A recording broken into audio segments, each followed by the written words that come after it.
This channel does not promote any violent, harmful, or illegal activities. All content provided by this channel is meant for an educational purpose only. ভাঙড়ে আবারও আরাবুল বনাম শওকত। তৃণমূলের ফাটল আরো চওড়া হচ্ছে ভাঙড়ে। তোলাবাজি থেকে সরকারি টাকা সমস্ত কিছু আত্মসাৎ করার অভিযোগ শওকত মোল্লার বিরুদ্ধে। তীব্র আক্রমণ আরাবুল ইসলামের। শওকতের গোটা পরিবারই ঠিকাদারির সঙ্গে জড়িত। ভাঙড়ে তৃণমূল পর্যবেক্ষকের বিরুদ্ধে দল ব্যবস্থা নিক, এমনটাই দাবি আরাবুল ইসলামের। ওনার ছেলে, ওনার বউ, ওনার আত্মীয় স্বজন টোটালটা কন্ট্রাক্টরি কাজ করে। আমার কাছে খবর আছে যে কোটি কোটি টাকার কাজ করে, সেখান থেকে টোটাল মানিটা উনি নিয়ে চলে আসে।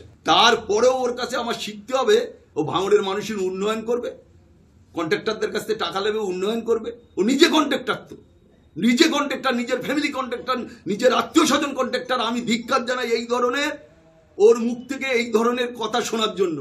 যে নিজে কন্ট্রাক্টর, সে কন্ট্রাক্টরের কাছ থেকে টাকা নিয়ে কি সার্বিক উন্নয়ন করবে? এই ধরনের মুখোশধারী অবজারভারের নাম করে ভাঙড়ের তোলাবাজি, এটা তৃণমূল কংগ্রেস পছন্দ করে না।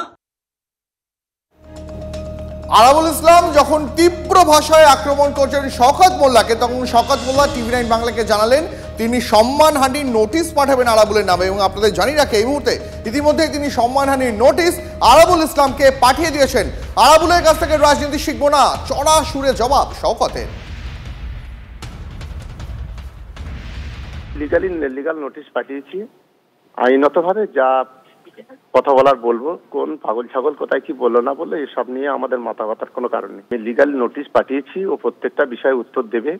আমি আইনত যা করার করব। এই বিষয়ে ওই ফালতু লোকের দাম বাড়িয়ে কোনো লাভ নেই। কে হরিদাস পাল, যে গত লোকসভা নির্বাচনে জেলে ছিল, 5 মাস ধরে জেল কেটেছে, তার কাছে আমার কি রাজনীতি শিখতে হবে, না তার পরামর্শ নিয়ে আমার চলতে হবে? পার্টি না থাকলে এদের ভিক্ষেও জুটবে না। সরকারে ক্ষমতায় না থাকলে, সিপিএম এর সময় সিপিএম করেছে, এই শওকত মোল্লা তার থেকে আরাবুলের একটু স্ট্যান্ডার্ড আছে। আর বাকিটা হচ্ছে এদের দল ক্ষমতায় না থাকলে এদেরকে রাস্তার হকারও পয়সা দেবে না।